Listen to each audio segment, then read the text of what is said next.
Hey, how's it going, broskies? Blankfog here, and this is a Minecraft tutorial. Now, what you're gonna see here is just a giant tree, and you might be wondering, well, what's with the giant tree? I don't get it. So, what this is, it's the mob spawner, but it's disguised as a tree so that it doesn't look as ugly or stupid as a cobblestone one that's just kind of randomly in the air.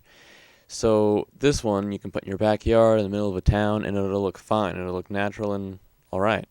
So pretty much how it works is they're at the top, the mobs are spawning. There's a channels of water that push the mobs down the hole, and this is about 25, 26 blocks high. I'm not totally sure. And so when they hit the one layer of water, they die because you can only survive a two layer of waterfall. Except sometimes they're like this and a little stubborn and don't die.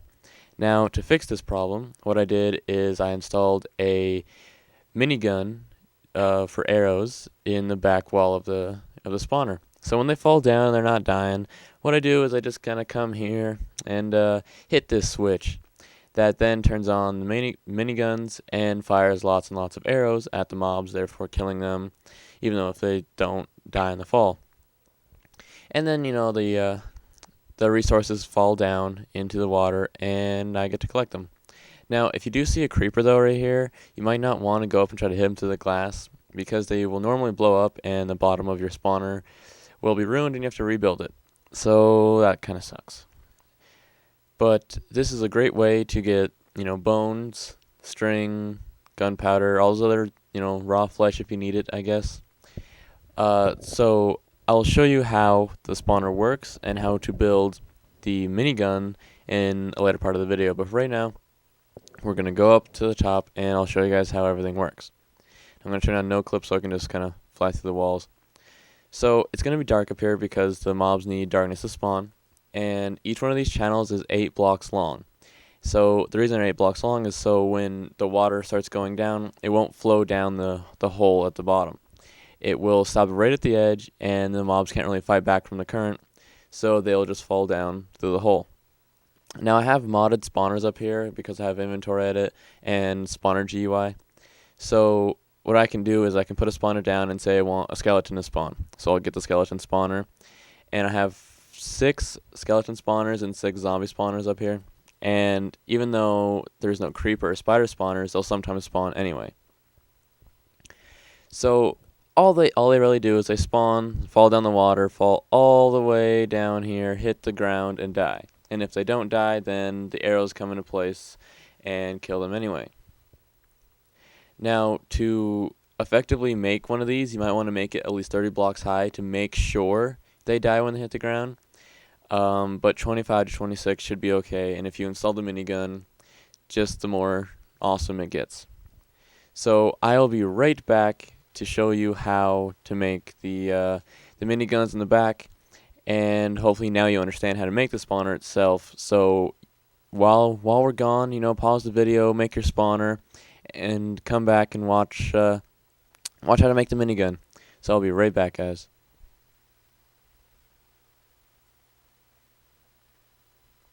Alright, so we're right here behind the tree of life, or I guess it'd be the tree of death. So what you're going to do to start out with, you have your building material, which can be anything really. I'm using white wool just for demonstration purposes.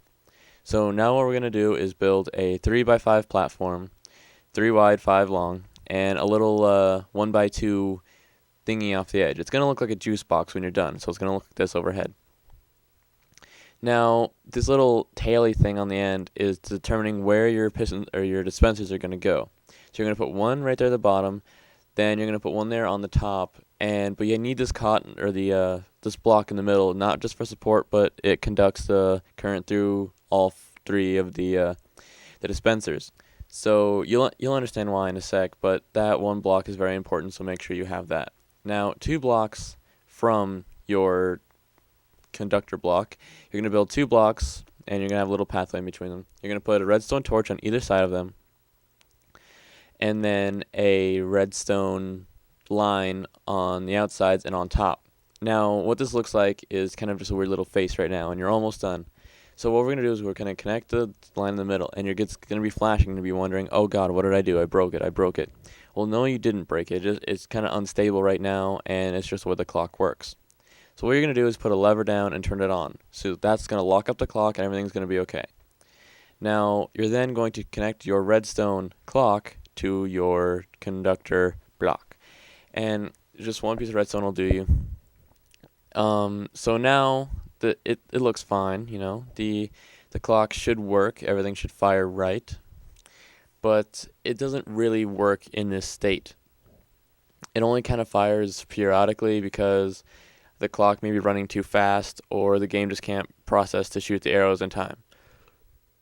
So what's going to happen is I'm going to turn off the lever and the clock's going to keep going, and the dispensers are going to shoot every once in a while. They're not going to be a steady pace of shooting. Now, you don't really want this because, you know, if you need to kill something, you're not going to sit there and wait for like 15 minutes for one shot to come out. So how we're going to fix this is we're going to add a piece of redstone coming off the end of your conductor block right here, and then a redstone torch to stimulate the clock. So now, you know, it's still not working because the clock is locked up. What we need to do is turn our lever off, and here we go. Super fast shooting mode and just death beam pretty much. Now you can make an entire wall of these if you really felt like it. So there's endless possibilities with this design because it shoots so fast, and you might not want to leave it on too long because the firing animation and all the arrows coming out really lags up your CPU, and Minecraft starts to slow down. So you can make pretty much like a boxed in cage with these, you know, like spawn a whole bunch of pigs or something and kill them all. You can use it on the spawner if you want. I have mine set up a little differently because I don't have a 3-block high one. I have a 2-block wide one, and pretty much all you do is move your dispensers on the bottom just 1 block ahead and then connect it with redstone. It's a pretty simple adjustment, and I'm sure you guys could figure it out if you wanted a 2-block wide one instead of a 3-block high. So this one fires extremely fast, great for killing mobs, great for just having fun. But remember, don't leave it on too long or else you'll start lagging out. So I hope you guys enjoyed the Minecraft tutorial. If you want more, please leave a like, a comment, and don't forget to subscribe. My name is Blankfog. See you later.